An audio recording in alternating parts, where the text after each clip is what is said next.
श्री लिंग महापुराण कथा अर्थात श्री रामलिंग महापुराण कथा।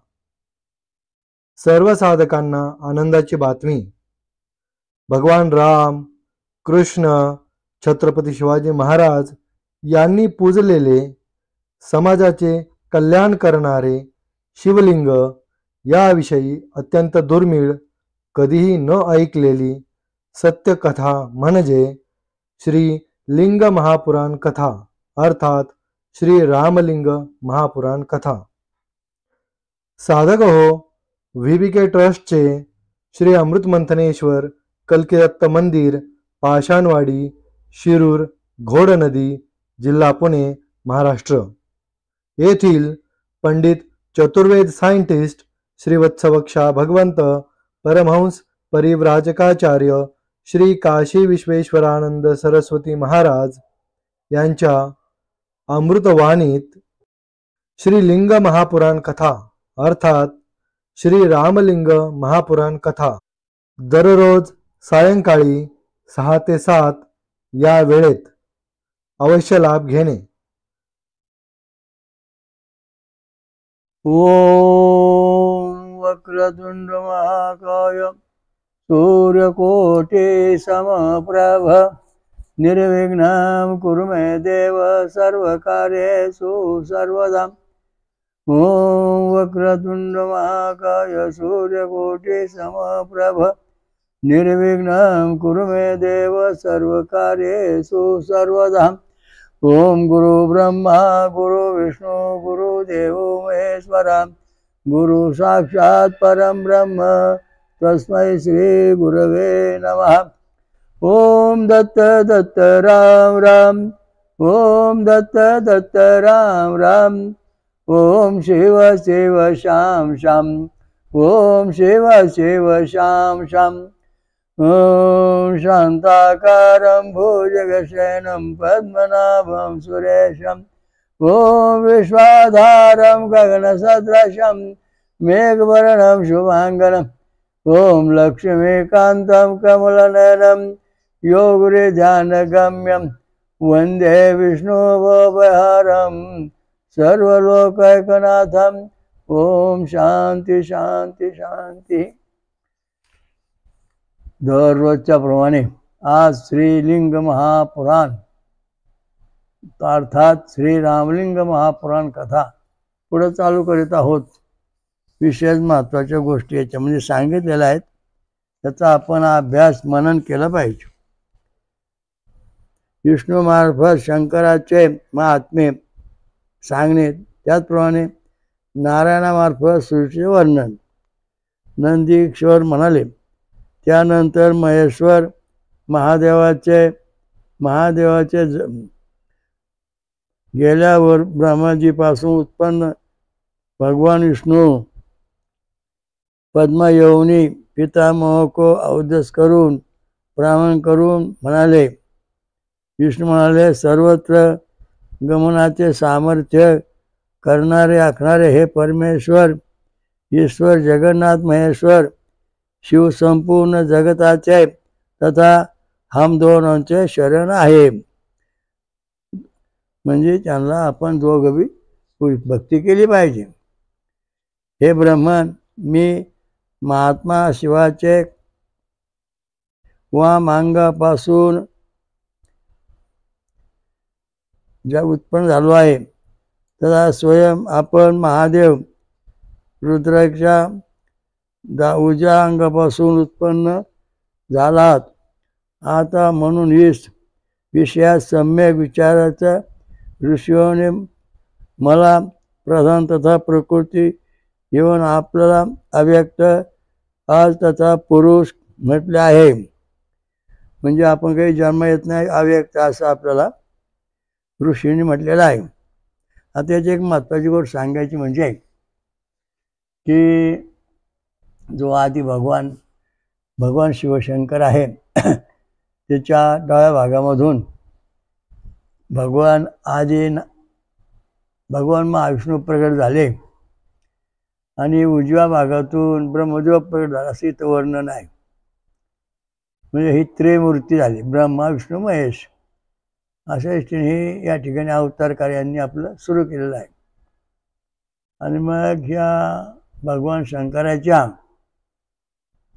डाव्या भागातून पार्वतीच्या डाव्या भागातून लक्ष्मी, उजव्या भागातून राधा आणि राधेच्या आणि लक्ष्मीपासून सावित्री गायत्री उत्पन्न झाली. पार्वती महादेवाला, महालक्ष्मी विष्णूला, सावित्री गायत्री महादेवाला आणि राधा कृष्णाला अशा दृष्टीने सगळी श्रीराजाच्या जोड्या लावून दिल्या जगाचं कल्याण करण्याकरता. असे शिवमहिमाचे या ठिकाणी रहस्यमय गणित आहे. ते सांगण्याचा उद्देश या ठिकाणी म्हणजे कल्पकल्पात फरक होतोय. ब्रह्मकल्प अशा प्रकारे अविनाशी ईश्वर महादेवाला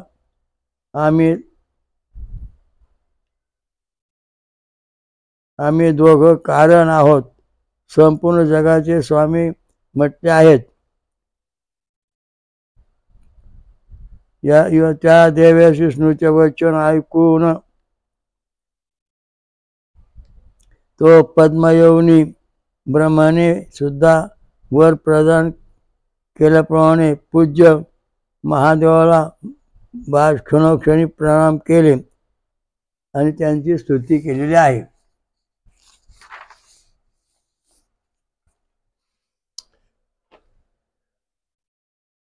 त्यानंतर वरारूप धारण करणारे जनार्दन विष्णूने जलापासून व्याप्त भूमीला आणून पुन्हा सूर्याची भांती स्थापित केले. इथे एक महत्त्वाचा मुद्दा आलेला आहे की याचं वर्णन केलेलं आहे की पूर्वी पृथ्वी सर्वात मोठी होती असे वेदात वर्णन आहे.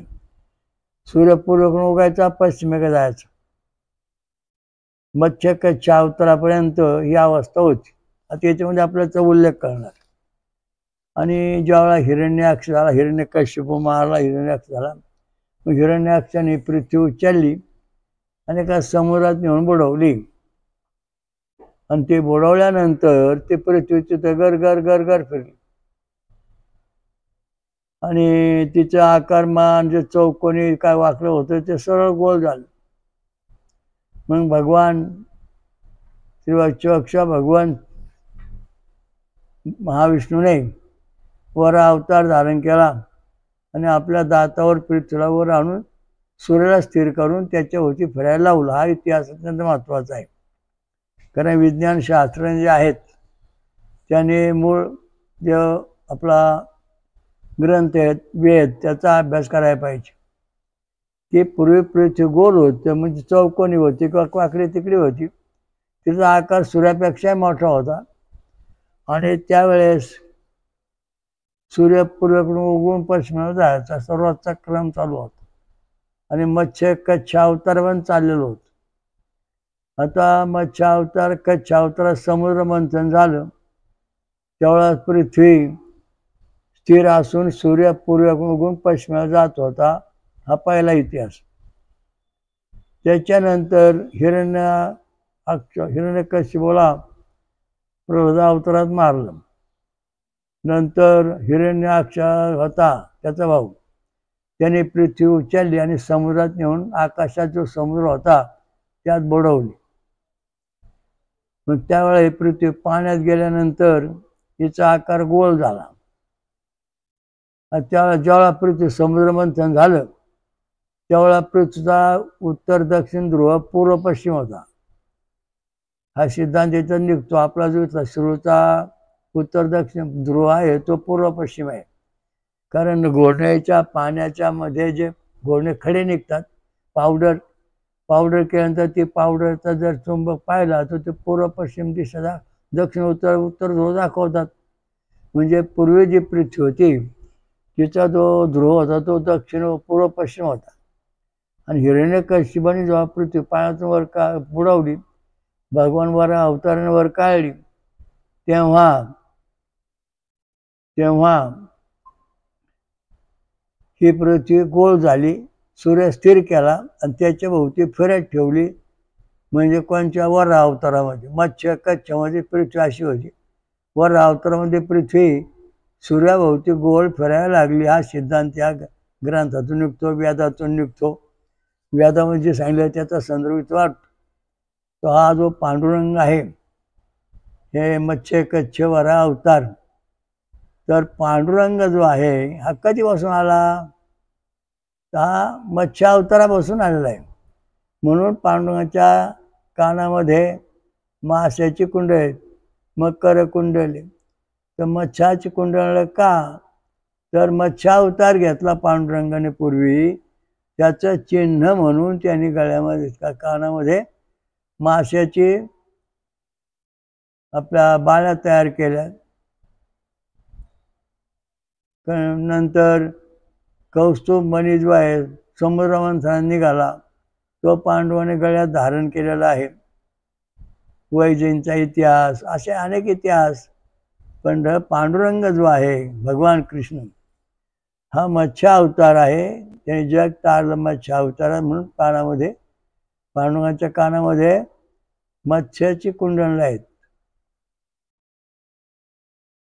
आणि कौस्तुभ मणी जो आहे तो गळ्यात आहे. म्हणजे 14 रत्न जे निघाली त्यावेळेस कौस्तुभ मणी जो निघाला तो पांडुरंगाने आपल्या गळ्यात ठेवलेला आहे. त्याचं चिन्ह कौस्तुभ मणी. तर याचं कारण असं आहे की हे जे काही चिन्ह धारण केलं देवाच्या गळ्यात त्याला इतिहास आहे, पुराण आहे वा वेद आहेत. त्याच्यावर आपण अभ्यास करून उत्तर दिलं पाहिजे. कसले वाकडे तिकडे उत्तर देवाच्या म्हणे काय लिहू नका, मनात त्यांचं काहीतरी लिहून ठेवू नका, चांगलं नाही. तुमची वाचा जी आहे ती समाजाचं कल्याण करणारी राहणार नाही. तुकाराम ज्ञानेश्वर यांना ईश्वरी सिद्धीची वाचा आहे म्हणून ते अभंग त्यांचं वाङ्मय अमर आहे, समाजाला अनुभव येतो. बाकीच्या वाङ्मयाचा अनुभव काही येत नाही. तर ते वाङ्मय जे आहे ते शास्त्रशुद्ध नाही. म्हणजे अक्षर तीच पण शास्त्र शुद्ध नाहीत. आता आपण म्हणू कम, आता फळाहार करणारा माणसाला म्हणा कम कम, मग सांगा दुसऱ्याला वरण भात आमटी खाणारा रजगुणाला म्हणा कम कम, आणि तमगुणा सांगितलं म्हणा कम कम. म्हणजे प्रत्येकजण आपला आवाज बदलतो.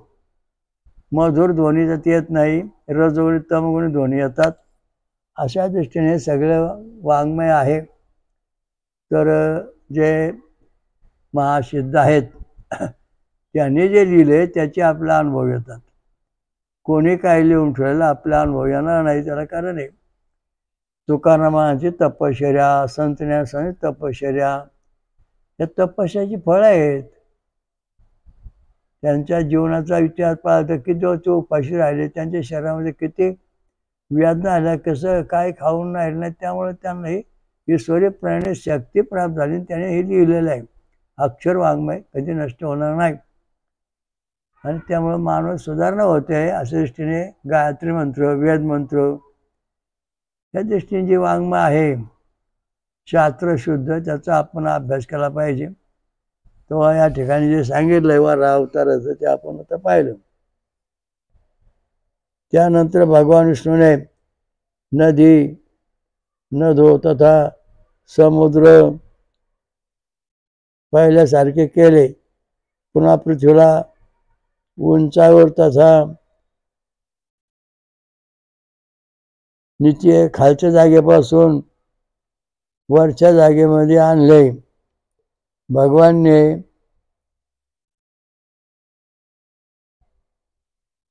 समतल पृथ्वीवर पर्वत स्थापन केले. त्याप्रमाणे भूलोक आणि 4 लोक पूर्वीप्रमाणे रचले. पुन्हा बुद्धिमानामध्ये श्रेष्ठ प्रखर प्रतिभा आले. त्याप्रमाणे असं संपन्न भगवान विष्णूने मुख्य सर्ग, तिर्यक सर्ग, पशु सर्ग, देव सर्ग, मनुष्य सर्ग, अनुग्रह सर्ग, त्याप्रमाणे कौमार सर्ग रचनेचा विचार केला. त्या विष्णूने आरंभात सनंद, सनक तथा महात्मा में श्रेष्ठ सनातन सज्जन केले. हे निष्काम ज्ञान योगात प्रवृत्त होऊन ब्रह्मस्वरूपाला प्राप्त झाले. त्यानंतर सर्वाचे स्वामी भगवान विष्णूने मरीची, भृगु, अंगिरा, पुलस्त्य, कुलक्रतु, दक्ष, अत्री, वशिष्ठ संकल्प धर्म तथा हा धर्माला योग विद्यापासून रचले. अव्यक्त जन्मा ब्रह्माची हेही 12 संताने आहेत. म्हणजे ब्रह्मापासून ही 12 झालेत. मरीची ऋषी, भृगु ऋषी, अंगिरा, पुलस्त्य, कुलक्रतु, दक्ष, अत्री, वशिष्ठ संकल्प धर्म तथा अधर्म हे विजयापासून रचले. अव्यक्त जन्मा ब्रह्मापासून ही 12 संतान आहेत. शाश्वत विष्णूने आरम्य प्रभू कृभू तथा शरद कुमाराचे सृजन केले. पूर्वात उत्पन्न 2 कुमार ऊर्ध्वरेता दिव्य ब्रह्मवादी सर्वज्ञ सभी प्रकारचे भावापासून संपन्न तथा ब्रह्माजीचे समान सदस्य होते. हे शिलाद या प्रकारे मुख्य आदी स्वर्गांची सृष्टी करून विश्वाची रचना करणारे पद्मयोनी विष्णूने समस्त युग धर्माला प्रतिष्ठित केलेले आहे. म्हणजे या ठिकाणी विष्णूने आपलं कार्य आरंभ केलेलं आहे. त्याच्यामध्ये वर्णन मत्स्य कच्छाचे वर्णन. मत्स्य अवतारामध्ये नाव तारली. कच्छ अवतार समुद्र मंथन झालं. वर अवतारात पृथ्वी पाण्यात बुडाली, वर काढली, पुन्हा वर ठेवली, पुन्हा त्याच्यावरची सृष्टी स्थापन केली आणि ब्रह्माचे सगळे ऋषी विषय स्थापन झाले. अशा दृष्टीने ही पृथ्वी किती वयाची आहे, किती वर्षी आहे कोणाला सांगता येत नाही. अत्यंत अवघड आहे. जो उठतो आपलं काहीतरी गणित करतो आणि सांगतो हे असंच आहे तसंच आहे. वेळ घालू नका, त्याचा काय उपयोग होणार नाही. आरंभ, मध्य आणि शेवट या जगाचा कोणाला सांगता आला नाही, येणार पण नाही. त्याच्याकरता त्याचा पण आठवण केली पाहिजे. सत्ययुग, त्रेतायुग, द्वापार युगाचे वर्णन. द्वापारात वेद संहिताचे विभाजन तथा कल्पभेदापासून विविध पुराणांचे अनुक्रमाचे वर्णन केले आहे. आता आपण ऐकू कोणत्या युगात काय झालं ते. नंदीश्वर म्हणाले, हे सनत कुमार, इंद्राचे कथन ऐकून माझे पिता महामुनी शिलादने दोन्ही हात जोडून देवेश इंद्राला प्रणाम करून त्यांना विचारले.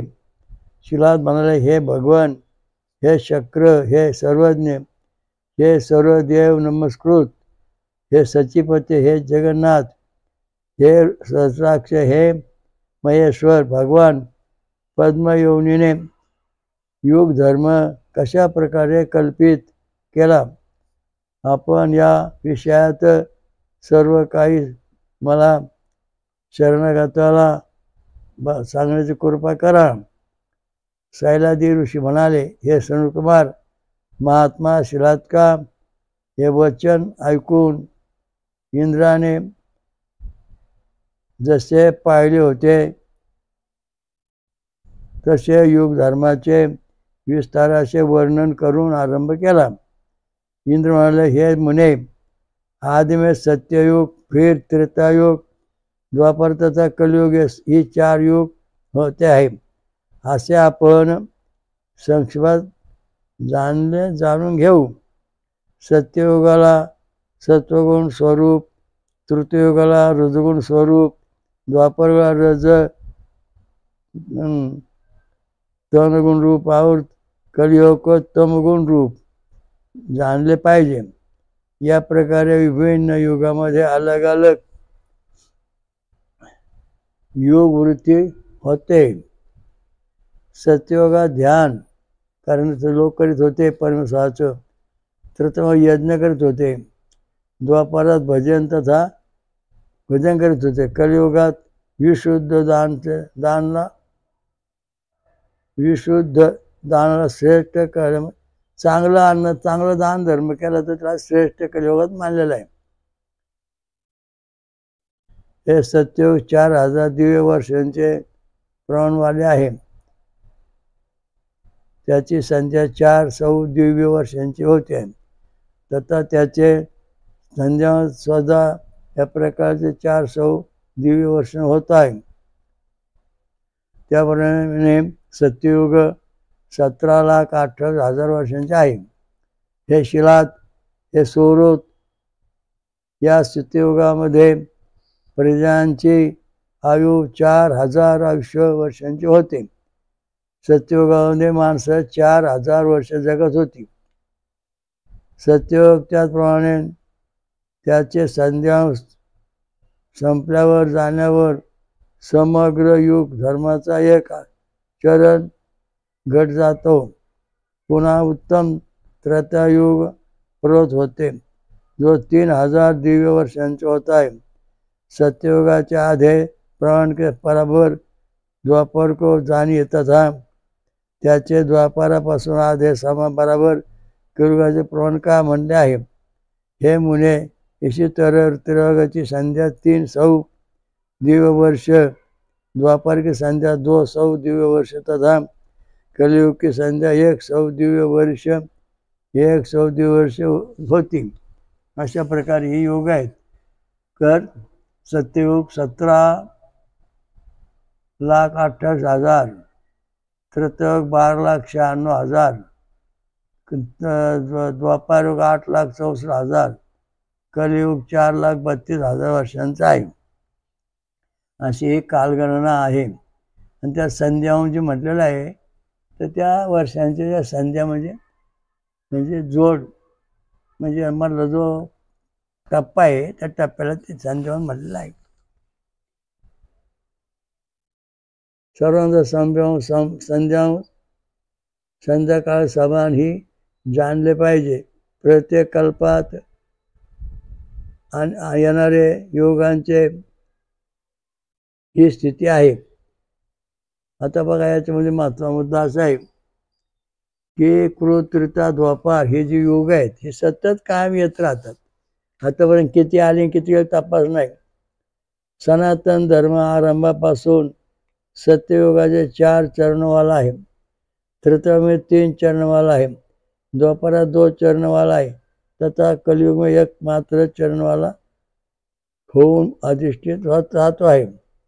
सत्ययुगात स्त्री पुरुषांच्या संयुक्त उत्पत्ती होती आहे, तब उनकी वृत्ती मधुर रसों से संपन्न होती आहे. इस युगात, या योगामध्ये समस्त प्रजाएं सभी प्रकारचे आनंद तथा भोगन से पूर्ण तृप्त रहत होती.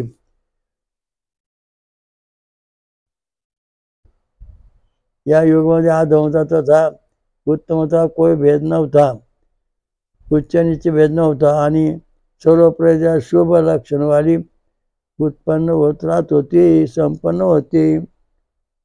त्या सत्ययुगात जे प्रजा समान आयु, सुख तथा रूपवाली होती आहे. उनमें परस्पर द्वेष, द्वंद्व तथा अवसाद नहीं रहता, अपितु एक दूसरे से समान प्रेम करतात, एकमेकांशी पाळून जातात. सत्ययुगात हे प्रजा घरचा आश्रय घेऊन न घेता पर्वत तथा समुद्राचे सानिध्यात निवास करीत होती. सर्व लोक शोकरहित, पराक्रम संपन्न तथा एकांत प्रिय होते.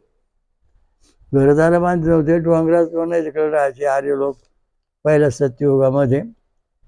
कृतयुगामध्ये प्रजा निष्काम कर्माचे प्रवृत्त रहनेवाली तथा सब प्रसन्न मनवाली होती.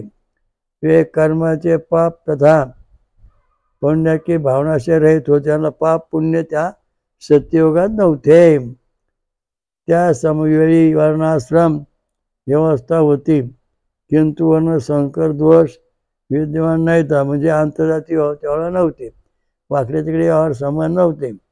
हे द्विज कालयोगापासून त्रेतयोगात रसांचे प्रादुर्भाव समाप्त झाल्यावर त्या युगात सिद्धीचे नष्ट हो जाणे पर अन्य सिद्धी उत्पन्न झाली. सत्ययुगाची सिद्धी संपली, मग त्रेतयुगाची सिद्धी उत्पन्न झाली, तिचं कार्य सुरू झालं.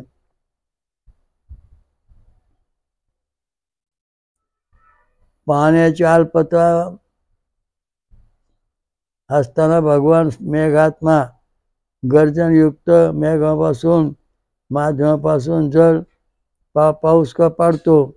एक बाऱ्यात ही सृष्टीपासून पृथ्वी तळाचे संयुक्त हो जाने पर वृक्ष उत्पन्न झाले.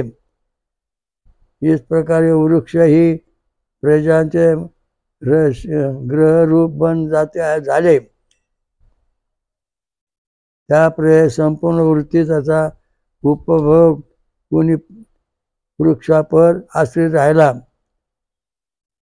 या प्रकारे तृतीयाच्या आरंभात प्रजाए जीवनमान संबंधी सभी व्यवहार त्या वृक्षावर आश्रित होऊन राहिले होते. म्हणजे या ठिकाणी त्रेतयुगामध्ये पुढच्या सत्ययुगामध्ये माणसं फळं खाऊन दूध पिऊन राहत होती.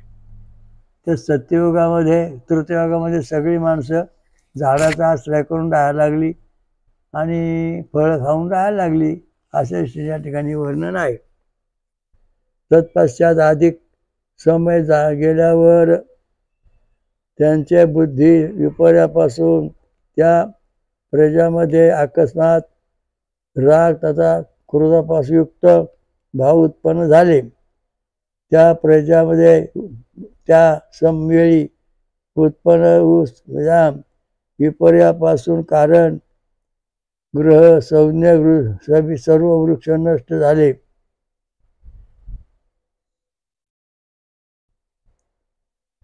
सर्व वृक्ष नष्ट झाल्यावर मैथुन पासून उत्पन्न प्रजा भ्रमित हो जाती झाली.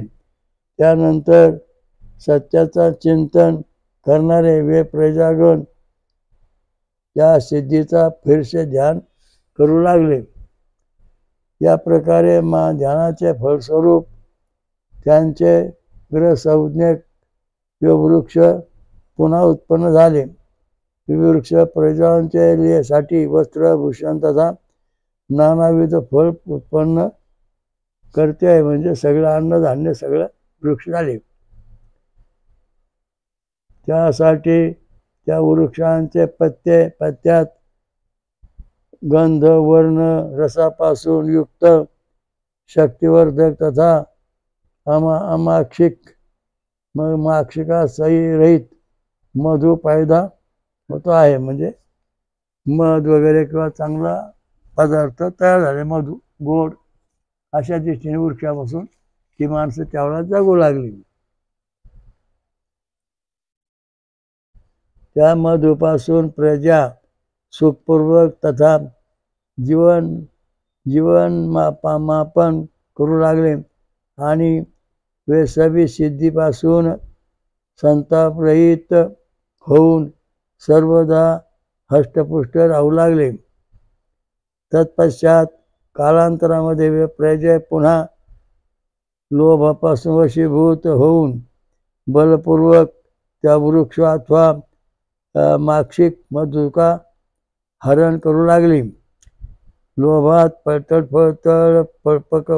पडक पडून द्वारा केले गेले अनाचारपूर्ण कृत्यापासून मधुपासून साथ काही नाही तर कल्पवृक्षही नष्ट होऊन गेले. पुन्हा त्रेतयुगामध्ये कालयोगापासून अवशिष्ट सिद्धीयोगामध्ये आवर्तन हो जाण्याचे द्वंद्व उत्पन्न झाले, तुम्ही निर्माण झाले.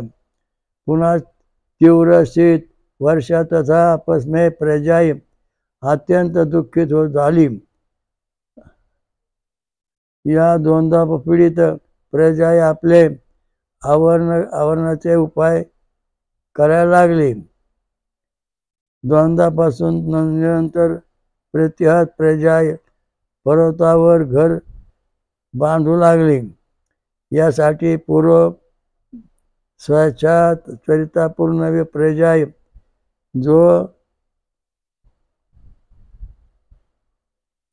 जे घराविना राहत होते पुन्हा आपले अनुकूल तथा सुविधाजनक घरात राहू लागले, घर बांधू लागले.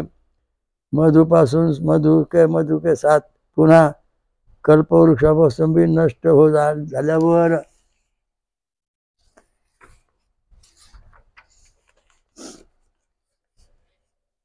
झाल्यावर पुन्हा त्या द्वंद्व प्रति उपघात करू लागले. हे प्रजाय उपजीविका उपाय शोधू लागले.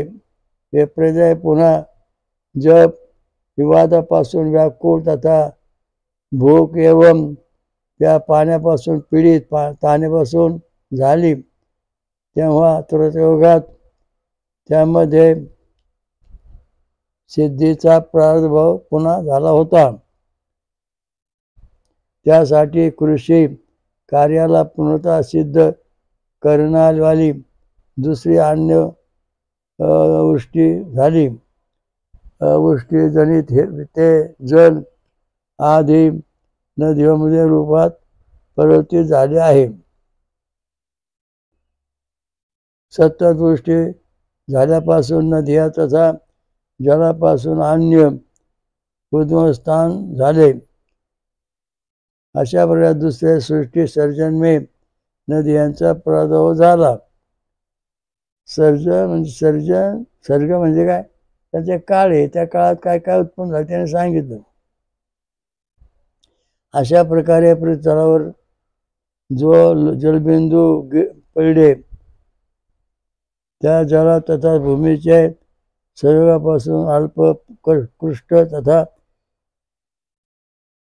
न पेरताना 14 प्रकारचे वन्य तथा ग्राम्य वन एवं ग्रामीण क्षेत्रात उगवणारी औषधीय वनस्पती उत्पन्न झाली. ऋतुसंबंधी विभिन्न पुष्प फळ वृक्ष तथा पौधे उगवले. या प्रकारे या विभिन्न जातीचे वृक्ष तथा औषध उत्पन्न झाले आणि त्या तृतीयोगात प्रजाय औषध वापरात जीवन निर्वाह करू लागली. त्यानंतर प्रजामध्ये हर प्रकारचे राग तथा लोभाचा उदय झाला. तृतीयोगात प्रवाहापासून होणारी आवश्यक भाविनाचे कारण वे प्रजाय नदी क्षेत्री तथा पर्वतांचे अतिक्रमण करू लागली आणि वृक्ष गुल्म तथा औषधांचे बलपूर्वक पुन्हा हरण करू लागली. त्यानंतर त्या विपरीत आचरणापासून 14 प्रकारची औषध्या नष्ट झाली. म्हणजे तृतीयोगामध्ये जी औषधी होती ती शिल्लक राहिली ना, नष्ट करून टाकली. आता हे औषधिया पृथ्वीने समा गेली, पृथ्वी मिळाली असे मानून भगवान विष्णूने राजा पृथ्वीच्या रूपात होऊन सर्व प्राण्यांना कल्याणार्थ पृथ्वीरूप गायचा दोहन केले. अवशे समयसे हलके फुलसे जुती झालेली भूमीत येथे तेथे औषधिया उत्पन्न होणे लागली. पृथ्वीराजा जो आहे, पृथ्वीराजामध्ये भगवान विष्णूने अवतार घेतला पृथ्वीराजाचा आणि पृथ्वीमध्ये पण औषधी वनस्पती सगळं उत्पन्न केलं. मग शेतीबाडी सुरू झाली. अशा दृष्टीने पृथ्वीवरची निर्मिती झाली. हा पहिला राजा जो आहे ते पृथ्वीराज. याप्रमाणे जितण्याची इच्छा करणारे प्रजा प्रयत्नपूर्वक कृषी कार्य करू लागली. शेतीमध्ये प्रयत्नपूर्वक इच्छा पाहून कारणसे वार्तावृत्ती होऊ लागली. त्रयोदशापासून त्या अंतिम काळात त्या कृषिक सोडून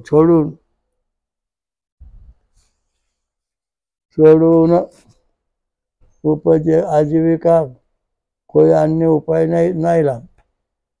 त्यावेळी खनित्र आधीपासून उपयोग नाही.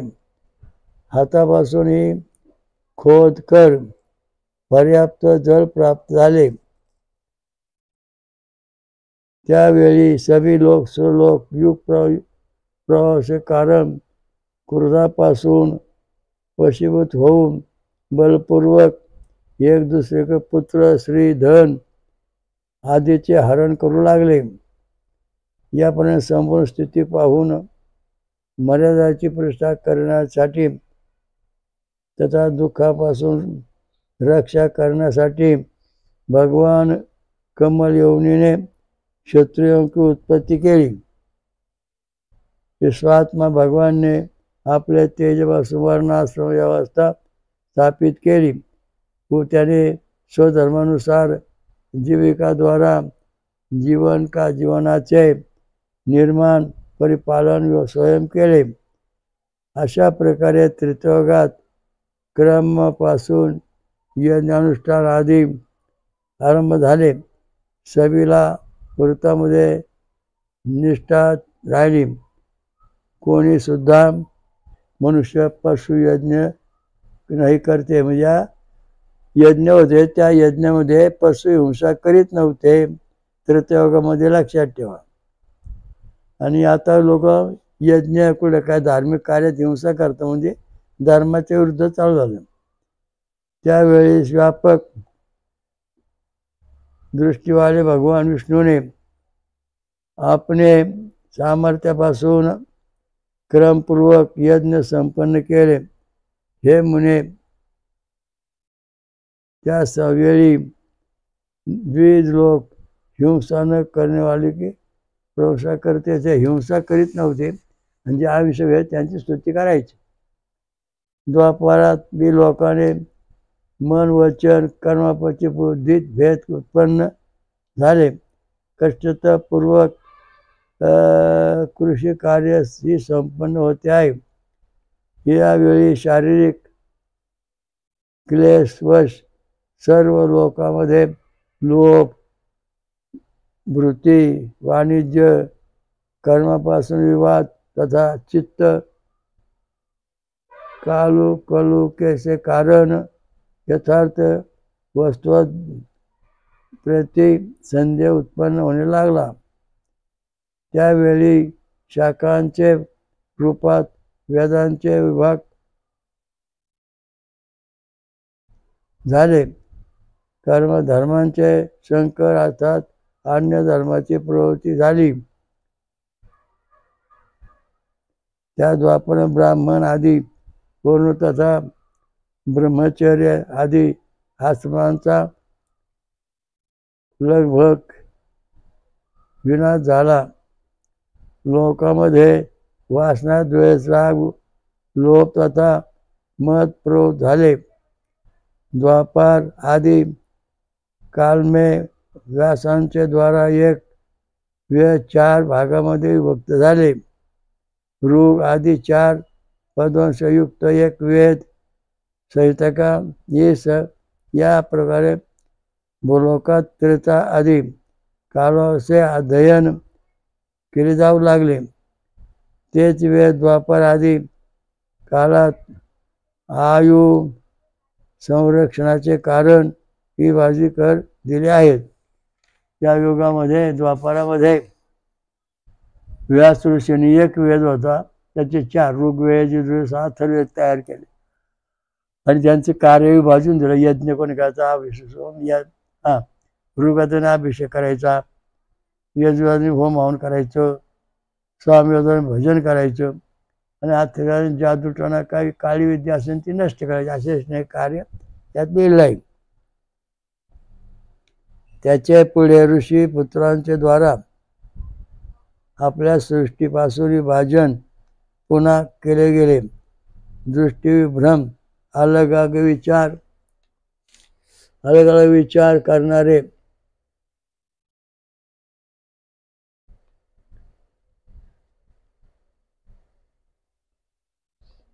मनुष्य योनी तर समान रूप पासून विभाजित केली गेली. ऋग यजु तथा साम नामक संहितांचे स्वर वर्णांचे वेदवस्त्र मंत्र आणि ब्रह्मांड भागचे स्वरूपात पुन्हा अलग अलग विभाजित केले. ऋषी देवता छंद स्वर असं पद्धती लिहिले. या प्रकारे मनीषीने ब्रह्मभाग कल्पसूत्र तथा मीमांसा न्यायाच्या सूत्रांची रचना केली. कुछ मुनिनी इतने विभाजन को पर्याप्त मानकर त्या पर स्थिरमती झाले, किंतु अन्य मनीषी त्या विभाजन को न्यून समजून उसके विस्तार से प्रवृत्त झाले. काहींना मान्य झालं, कोणाला मान्य झाले त्यांनी पुन्हा सुरू केले. अनेक कल्पांचे भेदापासून इतिहासकार पुराण आदीपासून भी विशिष्ट भेद झाले आहेत. ब्रह्मपुराण, पद्मपुराण, विष्णुपुराण, शिवपुराण, भागवत पुराण, भविष्य पुराण, नारद पुराण, मार्कंडेय पुराण, अग्निपुराण, ब्रह्मवृत्त पुराण, लिंग पुराण, वराह पुराण, वामन पुराण, कूर्म पुराण, मत्स्य पुराण, वरुण पुराण, स्कंद पुराण तथा ब्राह्मण पुराण ये पुराणों के भेद झाले.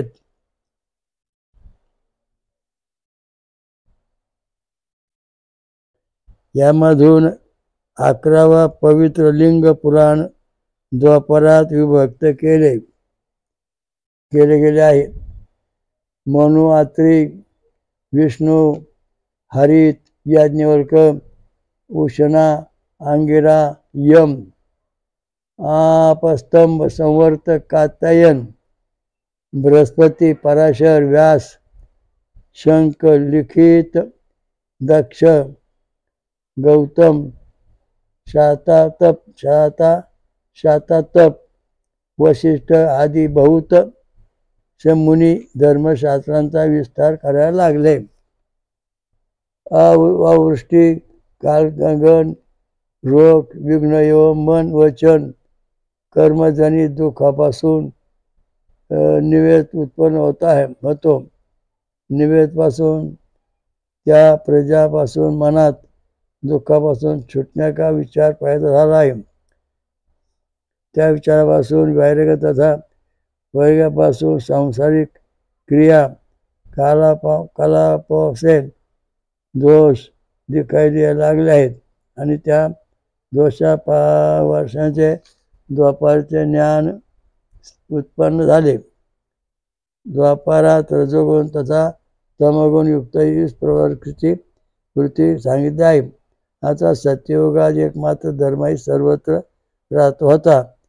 त्रेतायुगात प्रेरणा से प्रवृत्त होत आहे व धर्म द्वापारात व्याकुल होऊन स्थिर झाला आहे. फिर कलियुगात नष्ट होत चालला आहे.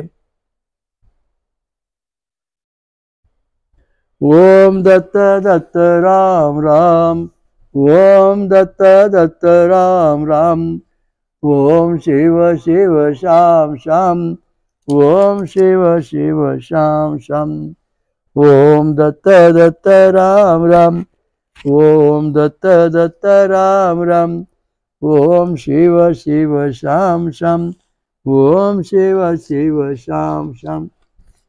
एक एक वस्तू निर्माण होण्याकरता किती कोटी वर्ष लागलेत. शून्यातून म्हणजे आकाश तत्वातून, आकाशपासून वायुपासून त्याच्यापासून पाणी, पाण्यापासून पृथ्वी, त्या पृथ्वीपासून दगड, पाषाण हे तयार होण्याकरता 1 चौरस इंच दगड तयार होण्याकरता 864 कोटी वर्ष लागतात. एका दिवसात नाही. असे हे जग तयार झाले होत आहे. कारण 1 चौरस इंच दगड तयार होण्याकरता 864 कोटी वर्ष लागतात.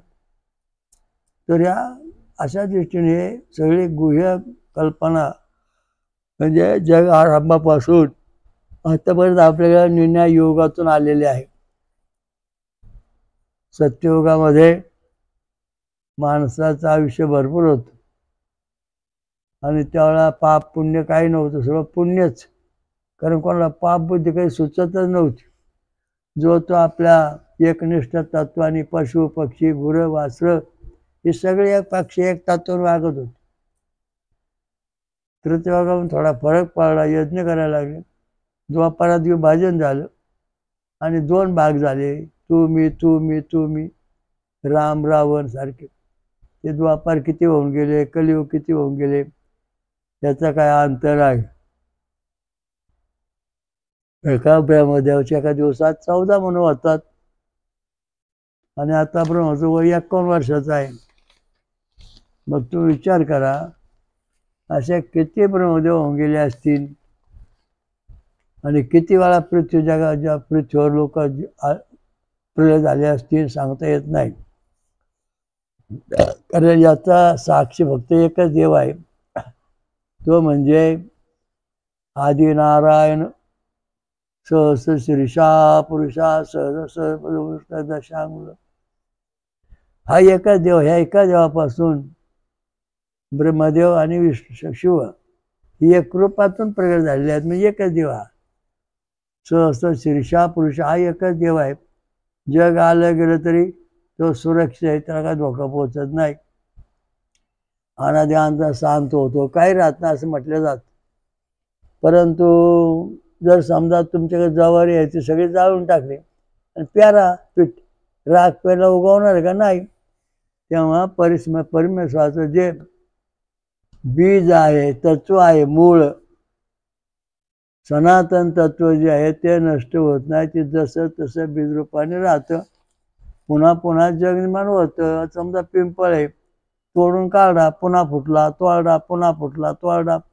अशा दृष्टीने हे जग संपलं, आलं जग संपलं. मूळ परमेश्वर जो आहे, सनातन परब्रह्म आहे, ते कधी नष्ट होत नाही. त्यातून हे जग सतत जसंचे तसं कायम प्रवृत्त हा महत्त्वाचा मुद्दा याच्यात मानलेला आहे. हे लिंगपुराण. लिंगपुराण म्हणजे सत्य काय आहे बा जगाचं ते पाहण्याकरता त्याच्याच वर्णन केलेलं आहे आणि ते आपण आता पाहिलेलं आहे.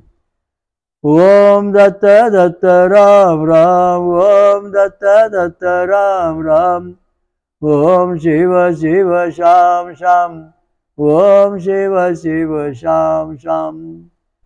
ओम स्वयंभू श्री अमृत मंथनेश्वर स्वर्गीय दत्तात्रेय महाराज की जय, सुराजा की जय.